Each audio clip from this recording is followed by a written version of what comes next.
Stacey J. And I'm Chuck Duran, and we are back. We are back with Fishface. Waha. Fishface. He's not going to like you calling him Fishface, is he? Yeah, he is. Because he is. Yeah. Okay, I get it now. Let's go. Christian Lanz, we're doing it. So you are a gearhead. Oh, or at yes. least I hear that you're a gearhead. You Yes. love gear. And also, can you tell us a little Gears, bit? toys. Yeah, Gears, toys. Planes, Gears, Tell us a toys, little yeah. bit- Tell us a little bit about your home studio setup yeah. and maybe what you have in there, or if you take certain things on the road with you. Yeah. I love. I had the opportunity to when we recently built a home. My wife and I. Built a home. Yeah, See, the yeah. architecture comes in That handy, it came right? in handy. That's It right, came exactly. back. See? Yeah, we bought land. We bought this piece of land that we really liked that had a great view, and it was kind of a few minutes away from LA, so it's quiet. And so I had the opportunity to build the studio from the ground up. Really, it wasn't just treating a space that existed. It was Sure. this is how it's going to be from the ground up. So a lot of thought and study went into the treatment of the room and the space itself, which is really the most important aspect of it. I mean, a great mic will only show how bad your room sounds if it's bad. Yes. You know, the better the mic, the more detail you're going to hear, and if that detail's bad, it's not. Yeah. So that's the first thing that you really need to focus on. But then when I got into the gear, I like to keep it real simple. I like to keep the audio chain as simple as possible with quality components. And it doesn't mean that my components are, I'm not saying they're better than other brands or anything. It's just they're the ones that I personally like, Yeah. but they're just quality components that keep it as simple as possible. And what I have is, I've got an Avalon 737 preamp. Like that one over there. Like that one, exactly like Yeah. that one over there, which is a terrific piece of gear. I love Absolutely. it. I don't necessarily recommend it to somebody starting out because Yeah. it's got a ton of buttons, a ton of knobs, Yeah, you gotta know and a what you're- million different things that you can tweak. And if you one wrong tweak in it, you're going to have something that sounds pretty bad. But if you know how to tweak it, and if you put the time into it, or you know what you're doing, it sounds terrific. Right. So that's my preamp, which I really love. Microphone? Microphone, of course, I use, depending on the project. If I'm doing narration, commercial, kind of low-key stuff, I've got a Neumann TLM 103, which is, I love because the detail is really terrific. That's So what I have. I love it. There you it's go, a yeah. very Yeah. warm. it's a sounding very mic. warm Yeah. sounding mic. I love kind of the bass end of it. The top end sparkles really nice too. It's a great detailed mic. Yeah. Then when I start to get to louder, more energetic stuff, promos and By trailers. the way, Yes. we are endorsed by Neumann Yes. Sennheiser. Well, there you go. So every mic Every that we mic have you on, that's see, why yeah. you sound so good right now on VO Oh, Buzz Weekly, yes. ladies and I gentlemen. only speak into Sennheiser Neumann. Christian Lanz. That's right. Hello. Yeah. I'm sorry. No, so, yeah. So TLM 103. TLM 103 is my kind of commercial or narration mic, and then my promo trailer mic is a Sennheiser 416, There you which go. is There you go. Industry The gold standard. industry standard, Yeah. especially in LA. It's probably, I'd say when I'm not working from my Right. studio and when I go to third-party studios, probably 75 to 80% of what I run into Yeah. is a Sennheiser Yeah. 416. Terrific mic. Love the proximity effect you get. Love it for Yeah. trailers. And it's a very forgiving mic, which is great too. So Yeah. I take that on the road with me when I travel because it really does a great job of shedding all of the extraneous noise from the room that you can encounter if you're in a less than ideal recording situation. And at home, my interface is an Apogee Duet. Love Apogee products. Okay, yeah, Apogee's great. The Apogee One is fantastic I for the have road. that. It's amazing. It is amazing. It's- She uses it all that. yeah. We just I gave one away love it. on We a just contest did that a we had. giveaway Yeah. a few months ago. Yeah, it's That, amazing. For my taste, that's my go-to travel rig. Sennheiser 416, Apogee One, into Yeah. either your laptop or even your iPhone. What program do you use for recording? If it's on an iPhone, Twisted Wave is pretty good. Okay. Yeah. When I take my laptop with me, honestly, you can use GarageBand. It really doesn't matter what the DAW is that much, as long as you get Digital clean signal. takes, a Yeah. digital Right. signal. It Yeah. really does. So it's just the interface is pretty easy and it's uncluttered and it Yeah. works. So yeah, that's my home setup. That's what Avalon 737 into a Duet. You use into my GarageBand at bank. home? I use Logic at Okay, home. good. I was Yeah, going to yeah. say, okay, dude, wait a minute. No. There's going to be more hitting, Christian. Right. That's not Gearhead No, right there. it's not. Yeah. No, I use GarageBand. I have- I use I Apogee see. mic, Right, yes, I use- And Yeah, and I don't really have a preamp because I don't believe in them. And Who a needs a big, preamp? and a big pillow preamp. over my head. Right. Yeah. No. I use Logic at home. I just, I like the interface. I have Pro Tools as well, and occasionally I will use Pro Tools, which is fine. It's great. It's a tremendous program, and it's industry standard. It's just, for just voiceover, it's kind of overkill because it's a heavy program. It's a lot of stuff. I mean, I use it, It's but I do terrific, full yeah. production. Well, Exactly, you need it. Yeah. It's a lot. Yeah. Very cool. Yeah. So Christian, you've had a fun year with live announcing. I have, and yes. The Daytime Emmys, the TV Land Awards. Yes. Congrats on that. Can you tell us kind of how you prepared for that and what those experiences were like? Because that's not necessarily something you set out to do. Yeah. How did that come to you? Yeah, I mean, it was always Were you something at that I another would. party? I was at another party, and You didn't want to tell him you weren't a live announcer? that's I how go to some good he gets parties. all his jobs. I gotta from tell going you, to parties. yeah. That's No, what I'm getting at. I'm a toddler. I haven't been to a party in like 3 years. Yeah. No.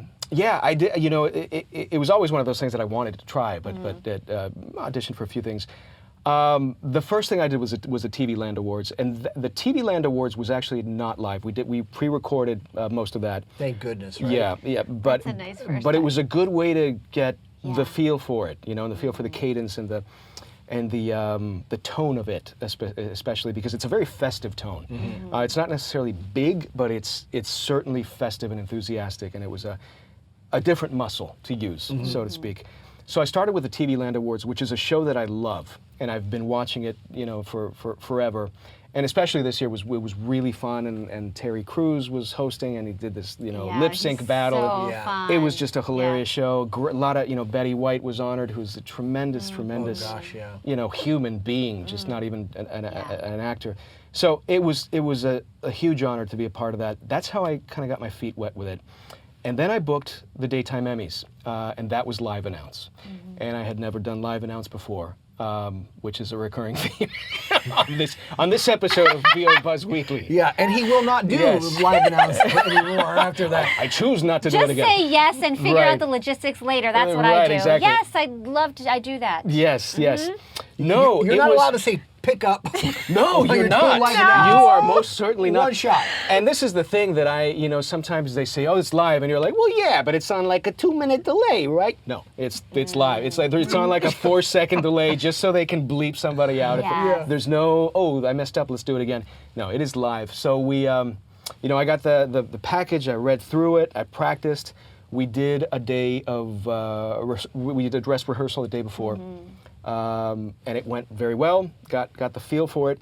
I got to tell you, it's the first time you do it, it's nerve-wracking because you've got everybody two in your earpieces. ears, yeah. You've got the director and the stage manager and a couple other people in one ear, and then you've got everything that's happening on the live show with the actors and the presenters and everything in a different ear, and everything's happening at the same time, and you're listening to cues and you're listening to things that happen in 2 different ears. And at the same time, you're keeping track of everything that's happening in the minutes and the seconds so that you come in on time, and you're announcing, but you're not hearing yourself because that's all you hear. So you're announcing deaf pretty much, and you're just hoping that it sounds good because you're just hearing everybody yelling in your ear. So it's definitely a different muscle that you got to work, and you get used to. They don't have it. like a little mute button, so when you're talking, that you can like. You mute your have a cans. box, and you've got 2 buttons. You've got basically the button that sends your feed just to the and producers. 911. And 911, yes. Well, and there was and Domino's. Right, and Domino's. No, and then there was this young lady who came in on the day, and she came in and set down her stuff in my little booth and introduced herself, and I was like, oh, hey, how are you? She's like, oh, I'm great. I'll be with you, for the duration of the show. And she's like, I'm basically just here to make sure that, if you die, I need to go run and tell them that the announcer's dead. It's like, because the show's got to go on, So if you pass out, I got to go run and tell, oh, yeah, the announcer's dead, by the way. Yeah, we're going to need we to go to commercial. Right, we're going to need it. Yeah. So, but no, that was, oh gosh. So I'm sorry, so much fun. You? What Yeah. are those buttons? Oh yeah, the one button is you send whatever you're saying just to producers. Okay. Like if you need to tell them something that you don't want to go on the air, and then the other button is you're broadcasting live. So even that is nerve-wracking because it's like, the buttons, and they've just got like a piece of tape. Like the guy was like, yeah, the one with the white tape is the one that goes straight. It's like, well, what if I Wait, did he say what if I white? press the wrong one? Right, red. What? right. So every time it was like, yeah, that's the one. And if you hit them both, I've hit them both. The whole just- venue explodes, Exactly. and it's just It's like just detonates. carnage oh everywhere. my gosh. No, so it was. It is nerve-wracking, but also tremendously exciting. What a and it's great so great. challenge. Oh, and you feel the energy because you're in the room. So you hear just the, the applause, and you hear that people kind of they'll pound on the seats, and you hear the Yeah. bass of that, and you Yeah. hear the presenters and everything. And this year was really exciting for me as a Hispanic voiceover performer, because this year was the first year in history where on the Daytime Emmys, an Emmy was presented to a Spanish language morning show, to a Spanish language TV program. It's the first time that it had ever been done on Daytime Emmy history, which was an incredibly proud moment, not only for them, but for me as well, because I got to announce it live. Yeah. And it was just such a great feeling. First moments of anything are precious, man. Yeah. So to be able to do that as a Hispanic to my colleagues for the first time ever live, it was just cool. tremendous. Yeah. So that was an exciting new kind of venue for me, and It's I like hope the to James do a lot Bond more of of it. voiceover Yeah. over there. So you that. dye your hair blonde. I do, yes. And you're actually wearing green contacts. I am. The only thing that gives me away That's- is this olive complexion. the savage So tan. when you're putting on the American thing, Yeah. this is your look. This is and my then when you look. go to do the Spanish stuff, you take I the take it contacts all off. out No, he takes this, and he wash peels. out I the do. blonde and Yes. go into his I the- wash face out the up. blonde, and Okay, it's just. I get it. Yes. Hey, if he can do it, you can do it too. And I go by Rodrigo. It's Rodrigo. Hollywood. It's Hollywood, baby. It's all yes. Yeah. I mean, Oh. speaking of, okay, you are such your voice doubling is just so brilliant. Oh, thank you. Thank you. Specifically for Señor Banderas. Senor Banderas, yes. Wow, I that's get to work for. I've done a lot of voice doubling for Antonio Banderas. I've gotten to work on a lot of the trailers that he does, ADR in a bunch of his movies. Did some ADR for, well, I probably won't mention them, but a lot of movies that he's been in. Most recently, I've been voicing Puss in Boots for DreamWorks TV for their online channel. Not the Netflix series, that's a separate production company, and Right. the fantastic Eric Bauza Bauza, voices him yeah. on that. He's terrific. So for DreamWorks TV, and if you go to DreamWorks TV on the YouTube, their official YouTube channel, we've got a lot of episodes and content for Puss in Boots that I've been voicing all of the new shorts for that. The older ones were voiced by a different voice actor, so credit where credit is due, of course. And that's a tremendous amount of fun to do because it's mocap. It's all full motion capture. Wow. So I'm in the suit and I'm doing not only the voice but Puss's mannerisms, and he's so grandiose, and he's so it's a lot of fun to do. That's cool. And it's just the voice is such a fun voice to do, and it's like once upon a time there was a little cat. This cat was the most handsome of all the cats, but sometimes he suffered from seasonal nasal allergy symptoms like congestion and sneezing. It's just like he's just so good. And it's Put just it there, dude. That was insane. I think when I first met you, it was during the Wow. nasonex. You should just walk around Yes. talking like that all should. the time. I guarantee you. I should. Everybody will give you free tables at restaurants. my wife has food. never heard my actual voice. Really? That's all I That's speak. all no, she knows. this That's is officially all. awkward. I'm married up, Yeah, well, and that's how you Your do wife it. that is how is you a do That's it. how you lovely do woman. it. If she heard you do this that? squeaky thing, Can you do that? Our camera guy does voiceovers too. Can you do Antonio Banderas? No? He's laughing maybe. right It's now. like maybe. Yeah. He's I like, don't want maybe. to. We'll give him a I don't want second. to embarrass this. We'll send him to this a actor party. guy. He'll be like you. Right, exactly. Next thing you know, gotta go to he'll the be like party. friggin' Yeah. And then, Tom of course, Cruise. the classic, which some people may not, but Ricardo Montalban. Yeah, well, he's very similar. He's He's- a little more smooth. He's like rich Corinthian leather. He's not quite as pinched as Antonio. He's very intense. No, he's more smooth, and he talks like this. And oh please, come with me. I will show you a good That's time. good. What about what's the other guy, the most... Oh, the most interesting man in the world. Ah, yes, yeah. I don't always do shows, but when I do, it's VO Buzz Weekly with Chuck and Stacey. Wow. Great promo. Hey, we'll be back next week. That's so cool, man. So when you're looking to get that spot on voice double, what's kind of your process of? I mean, obviously Antonio is someone you've been doing for a while, so how do you really get inside? I think what it comes down to, it's not so much the sound of somebody's voice, but the intention that's behind it, and also the personality. That's so much of it, gosh, yeah. And it's like with Antonio Banderas, he has a very specific way of delivering emotion. Yes. Because he's always on, it's either here or here, where he's like, you know, he starts talking like this and he's very low, and then suddenly he gets very excited and he starts talking like this, and you know, he's very, very intense, and then he's happy again, and then he's okay, you know. So it's always like getting that cadence. That's good. You know, it's like he's very intense, and then he realizes he's Antonio Banderas and everything's okay. Yeah. You know? But you know what's It's funny? fun. The funny thing about when you do that, man, or the great thing, not really funny, is that he also has a certain cadence in his accent, Absolutely. which you have Yes, down. that rhythm is. Yeah. He's got little idiosyncrasies that when you pepper them into a line, they're so recognizable that it's like, so did you that's study that to get those yeah, little oh, for things? sure. Yeah. Okay. I mean, one of my I watched everything that he's ever done, but I've been imitating him since well before I was even in this industry. You know, one of my favorite movies when I was in college was Desperado. Oh, I thought you were going to say Cantinflas. Cantinflas. Oh, of course. You know, come on. Yeah. I mean. That's a Spanish inside joke. That is there. an inside joke. But seriously, learn up on Cantinflas because he was great. He was great. He was really amazing. No. But you know, one of my favorite movies was Desperado. So it was all, you know, in college I would always, you know, it was always imitating, you know, doing the lines from the movie, and because it's such a campy, such a great movie, you know, and it's just such a guilty pleasure for me. Yeah. And to this day, it's one of my favorite flicks. And Great movie. that's where it started, and I started, you know, imitating him. And Antonio has little bits of the men in my family, because I'm the only man in my family who doesn't speak with an accent. So my father speaks with an accent, my uncles speak with, my grandparents, everybody speaks with an accent, and there are little bits of all of them in Antonio that I draw from, and kind of put together this amalgam of banderosity. Yeah. Yeah. It's Lanzerosity. It is. It's 0.925%. That's not even a thing. Oh, that is Christian funny, Lanz. man. Yes. I love that. So, Christian, for people out there watching, in general market, but especially the bilingual market, Hispanic market, what advice could you offer them? I mean, you've said so many amazing things, and I know you've inspired them, but what advice could you offer them for those people that really want to be in this business, want to walk away from that job, want to take the leap?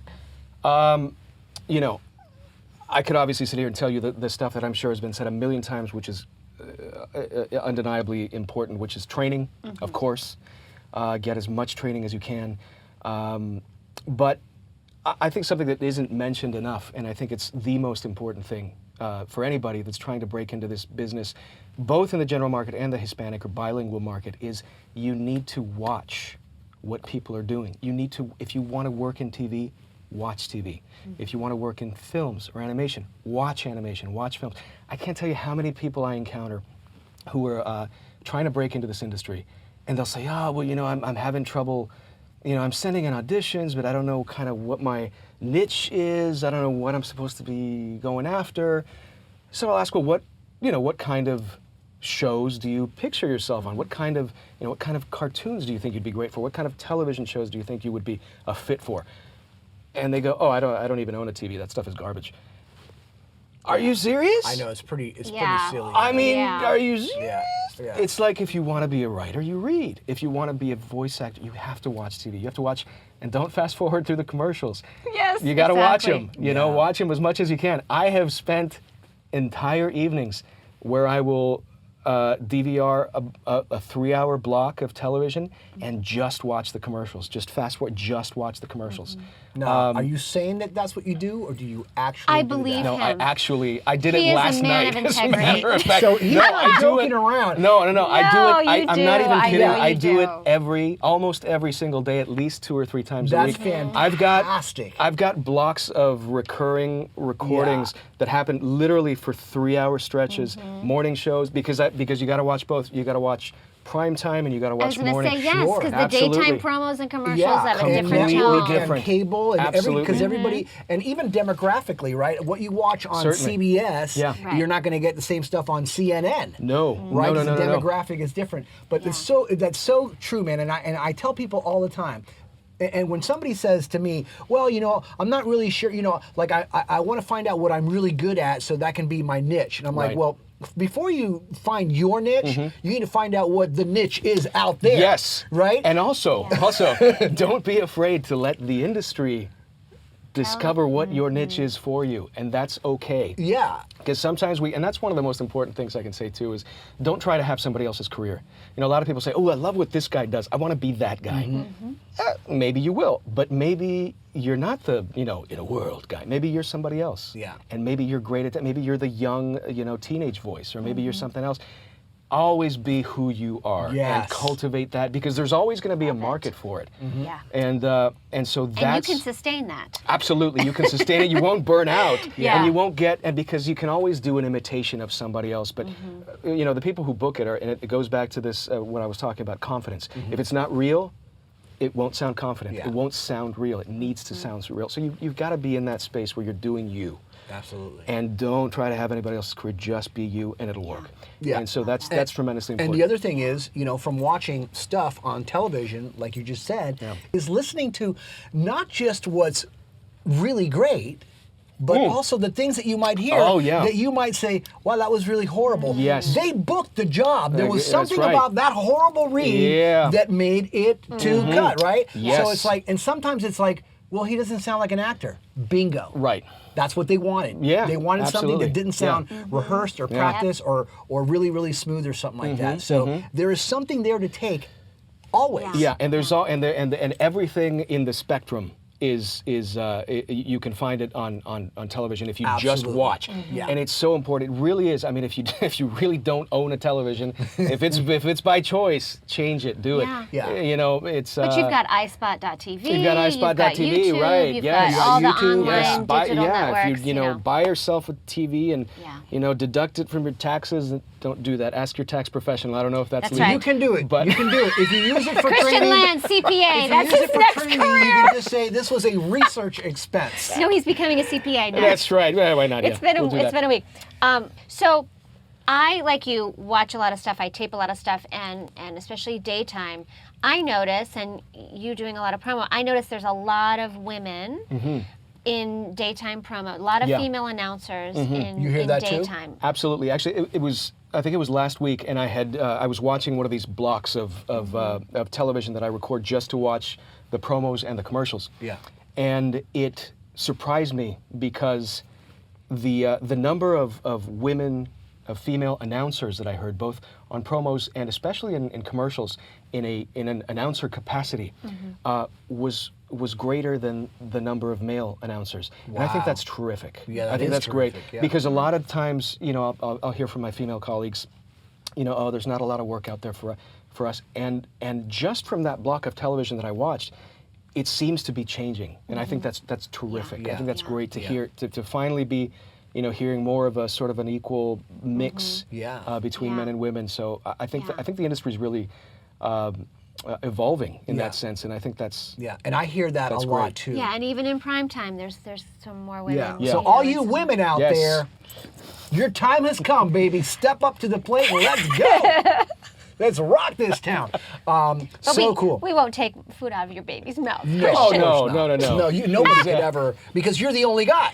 You're the guy. He's the guy. just the one. He is You're the guy. There's only one guy. It's Yes. him. It's true. So Google speaking it. of being the guy, Yes. you hear that all the time. So you are one of those voice actors who have the manager-agent combo. I do. So what have been the benefits for you? How did that all kind of come down? Did you feel like you had to get to a certain place professionally Yes, I before believe that could so. happen? Yeah, a lot of people that are starting out in this business, there's something that happens that I've noticed, that a lot of people, when they're starting out, they start to have trouble landing an agent. Start to have, they're having trouble getting the right agent, and they immediately instead go and get a manager. I don't know that that's an efficient way to go about things, because to me, if you have a manager, it's because you need somebody to manage your career. You have enough of a career. You have a career to be managed. Yes. To be managed, and so I think, I'm a huge advocate of everybody doing whatever works for them in this industry. And if it works for you, Right. by all means, go ahead and do it. But I just don't want people to get lost in thinking they need pursuing, pursuing something that maybe isn't the correct thing to be focusing on in the beginning. Agent, first and foremost, is more important than a manager, especially at first. You know, they're really kind of the meat and potatoes of who's going to get you your opportunities, get you in the door to be able to start your career. Right. And then, in my particular case, after I had been with, working that model with just the agents for many years, I got a manager, and it was a very specific situation where they sort of specialized in the promo trailer world. Yes. And I wanted to get somebody on my team who had kind of their finger really on that pulse. So at that point it became a team effort, and they have a very good relationship with my agency. And so they work together, and they, they both present opportunities to me that the other maybe doesn't have access to, and they work synergistically in that sense to get me as many opportunities as I can possibly and that's what a good manager's supposed to do. Absolutely. It should be a collaborative thing, not an adversarial thing. Absolutely, yes, that's incredibly important, and that was a big factor in me deciding who to go with, on both sides. I wanted to have that synergistic team, and it so far has worked very well, and I'm incredibly happy and grateful for everything they do. Man. Yeah. Everybody just copy what he does. Except for the way I dress and the Christian Lanz No, way. even the way you dress. You look great. You got nice shoes. They're clean. Yeah. You drive a nice car. Oh, please. You shower. I did shower Your at hair least looks nice. a week ago, yeah. Thank you. You got a little beard going on. We're in a drought, but it's perfectly. This is all Sharpie, man. I just spent an hour and a half at home just putting this all on. You got it down, with dude. the spirit You're doing it gone. right. Christian Lanz, and he's got a great name. Well, who has a name like I'm that? not responsible for that. Christian I gotta Lanz. thank my parents for that. Yes. I was going to ask, is that your real name? It is, Christian Lanz? Yeah, it is. Some people say Lanz, but it's really Some people say Lanz, and it sounds weird, but it's probably I don't know. In America, it's Lanz. Yeah, it's Lanz. That sounds right. So I'm going to go with that. In Mexico, it's Lanz. In Mexico, it's Lanz. Yeah. Lanz. So it's kind of halfway between the lawns and the lands. It's like Lanz. Lanz. It's kind of Lanz. In the Midwest, in the Midwest, it's Lanz. Lanz. Yeah. Well, we can't have you here without talking about the Turtles. Yes, the Turtles. You get to work with some of our favorite people, Rob Paulson and Townsend, and all. You have Cam, and you have like the first incarnation of the Turtles, and then you have the current, and it's wonderful. Yeah, and just so many random guest stars, Paul Rubens and Danny Trejo, and just oh gosh, it's tremendous. Yeah. So talk about, you have these fabulous little dual villains, mutants of each other, and yes. Well, we all start. I started as the character Xever, who was a Brazilian, Afro-Hispanic capoeira dancer / fighter who was much cooler than I could ever dream to be, which was great. That's my favorite part about animation, is like you go in and you're like, I get to be that guy for a while, not this guy. He's pretty badass. He's pretty badass, and people were really into it. And then of course he mutated. He mutated into Fishface, right? Which is a name that he does not like. He'll always be like, that name is an insult. My name is Xever. But he mutates into Fishface, and it's a really fun character because he's this mutant fish with robot legs, because obviously a fish doesn't have legs, so he needs these robot legs to walk around on land. And it's a fun character because I kind of, the direction I took him in is he's the ugliest of the villains, because he's this big snaggle-toothed fish, but he started as a very suave, very cool human, like I said. So he was a cool guy, he was doing pretty well with the ladies, I assume, and whatnot. But now he's this cold fish, quite literally. Yeah. So in order to make up for it, I could have gone in a different direction with his voice when he mutates to kind of make him more snaggletooth or whatever. But I thought it would be hilarious if he tries to make up for his physical shortcomings by being even more suave. By being that's kind of his like. He misses his life as a human, and there's such a great line in one of the episodes. It's my favorite line from the whole series, where he says I want to live as a man, love as a man. He's remembering, he's remembering this intensity of his love life, which he's lost. Yeah. So he's like the fish elephant man. He's like the fish elephant man, exactly. So I thought it would be hilarious if this really ugly fish had this incredibly smooth, handsome voice, and that's and the fans, I think, dig that too, and they'll absolutely, the most interesting fish in the world, and we get a lot of that stuff, and it's just funny, and he's such a great character. And I'm so grateful to be part of that universe. Oh gosh, man! Because when I heard it, when I auditioned for it, it was like, the Turtles are coming back? Yeah. Oh my gosh, that's awesome. Oh, I mean, so many generations. Yeah. And I love it now when you guys go to conventions and you have the original cast and new faces, and it's such a great thing to see how people grew up with it and now they're kids, and it's incredible. It's wonderful. It's so great when somebody comes up to you, you've got a 35, 40-year-old with their 6-year-old, and they both want an autograph for themselves. Because isn't the comic, like 35, 36 years, something like that? Yeah, pretty much. Yeah, they're my age. I watched the 80s cartoon when I was growing up. I'm 38, so that's the age range, pretty much. Yeah. So it's really cool, and just to be a part of that universe when I heard that it was coming back, and just to, I thought it was going to be a kind of a one-off maybe character, and it ended up being something bigger and being part of the universe, and just to have that, and to have the little action figures and the, I've got a Lego Fishface, which I think is the coolest thing in the world. I mean, that's how really you know you've made it when you're a Lego. Man. She has a Lego. You've got a Lego too. Yeah. My Disney Lego. There you go. I don't have a Lego. You don't. Hey, Lego my ego. Lego that's all I got. They're working on the hair, Chuck. They know it has to be perfect. Give you your Lego. So, Christian, what do you think are your strengths as an actor? Why do you think that you are... That's interesting. So cool. Why do you think you're so cool? I'm so cool. The answer, Chuck, is I am not. I'm glad you asked. I'm glad you. I think I have a capacity to not take myself too seriously. I think that's really important, because that's where the whole that's where that whole confidence thing comes from. I think is or at least the appearance of confidence is to not just kind of let it flow. You know what it is really the most important lesson I've learned in this industry is that 90% of it you can't control.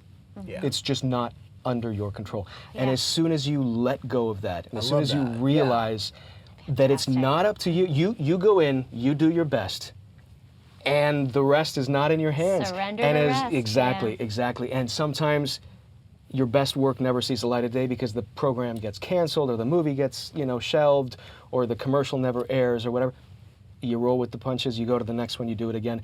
And as soon as you realize that that's okay, that it has nothing to do with you, that most of the time it's financial things or scheduling or whatever, that's the most important part. So as soon as you accept that, and you just let it flow, and you don't take it too seriously, and you just have fun with it, I think that's I think my greatest strength. And I don't know that it comes from a conscious place. Maybe it's just I kind of grew up as kind of being a bit of a goofball in that sense, but that's important. I think. You have a great attitude. No, and you have that really just you're just energetically. You're just you're like in it, but you're calm, and you're just where you are. You're not in the past, in the future. You're just in the present, which I think is really important. It's trite, and everybody says it, but it really is. In the present is where you need to be, and as long as you're enjoying what you're doing in the present, it'll either work or it won't, but you'll enjoy it, and that's all that matters, really. Yeah. It really is. Very cool. Yeah. I hope you guys, do you get that? You get what he just said?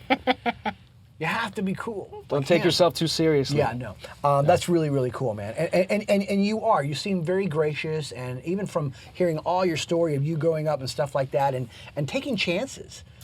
Oh yeah, absolutely. Yeah, I mean that's what it's all about. Looking back, you're like, holy crap. Yeah. Right? Looking back, and a lot of living people in your car. Yes. I mean, it's like if that doesn't take you way down to the ground, say, listen, at any moment I could be nobody. That's humility. So why am I going to go around thinking that I'm like the big guy, the big macho? Yeah. Oh no. Right? Yeah. Just be real. Exactly. Yeah. Exactly. Just be real. Just enjoy what you do. Yeah. Be grateful for every moment of it. I mean, really. I mean, every single moment that you can do anything even remotely close to what you enjoy. you're already way ahead of the game. Yeah. I think when you start believing your own hype, you get into those kind of murky waters. Yeah. Yeah. It's like I take the same approach to auditioning. I literally, forget the audition that I did 10 minutes after I did it. You move on. How much time do you put into that audition? You for real? Yeah. You grab it, you look at it. How many times do you read it through, and how many times do you give it a take? I'll read it through probably 3 times. And then if I have the time, if it's not like a last minute audition, I love to walk away from it. I'll do it, I'll record it, I'll go, have lunch or play with my kid for a while or do something else. And then I go back and listen to it again. And sometimes I'm like, oh yeah, take 1 is the best. Or sometimes I go, it's all crap. I got to redo this whole thing because it sounds terrible. That's a good thing to do. Step away, clear your head. But yeah, certainly. As opposed to spending like all this time you in one can't get lost in it. No. Because it starts to, you start to become, you're not objective after a while. It just, you just don't notice the patterns that you're getting into and the mistakes that you keep making over and over. So just give it a good 3 fresh takes, walk away, come back, take a listen, pick 2 that you like. That's kind of what I do. And then go have the rest of your lunch. And then go have the rest. Go have dessert. Have some flan. Flan? Yes. We're talking, baby. We might have to end the show right now to go do that. Seriously, don't ever have flan before you do voiceovers. No. Worst thing you could ever do. It's worse than a chocolate shake. I'll have to make you my flan, Christian. Oh. She makes I make the a best mean flan flan. I've ever had in my life. I'm going to hold you to it. And I'm Cuban. Ooh, Yeah. all good. All right, Christian, my friend. Give us a number between 5 and 129, please. Oh my, that's a random question. Range. Yes.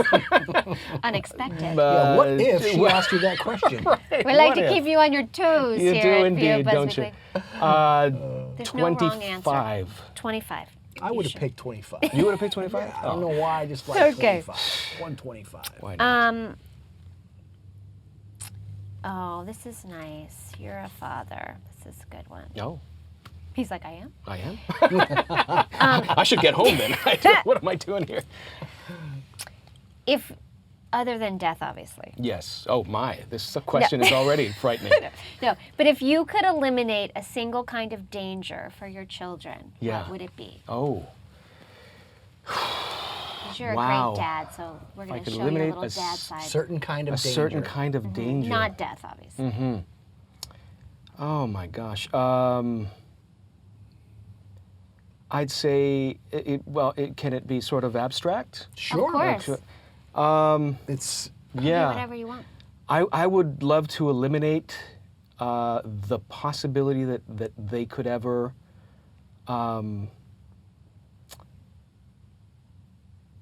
not realize their potential. Wow, that's deep. Is I think, because I think that that ends people's everything. Well, that's lives a domino before they effect. begin. Totally. Yeah. So I just if I could do anything, I would hope that they would never be incapable of realizing what they are capable of doing.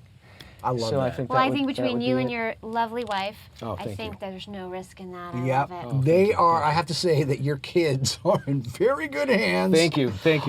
And I got to thank you again. Oh, please. Man, Absolute because pleasure. How my cool, man. Christian Lanz, so ladies much. and So gentlemen. much. Thank you. You're always welcome here. Thank you so much. You're such a blessing. I enjoyed it tremendously. Thank you so much. Beautiful, man. Well, we'll see you guys next time. Yeah. Hasta luego! Hey everybody, it's Christian Lanz here. I just got buzzed with Chuck and Stacey on this amazing show, and I'm so glad you could join us and, listen to all my crazy stories and the good, bad, and ugly decisions that helped me get to where I am, for better or worse. I hope it helped you out, and I hope it helps your careers. Thanks for watching. Well, I hope you guys got some good stuff out of that, because we did. And Yes. so if you didn't, then you're out of luck, man, because it was all over gold. Watch gold, it gold. again. Absolutely. You'll find something. Oh, my goodness gracious. Christian Lanz is so cool, right? So great. And great. you know what? I've said this before, but I have to say it again. It is so cool that people like Christian will come here on VO Buzz Weekly to spend a little bit of time with us, but more importantly, to spend time with you guys and to tell you their story and maybe give you little tidbits of gold that you can utilize in your own life and your own career and get out there and make things happen. Dream big, baby. Absolutely. Thanks for watching, guys. Don't forget to follow us on Facebook, Twitter, and Instagram. And just remember, you always have time for a little buzz.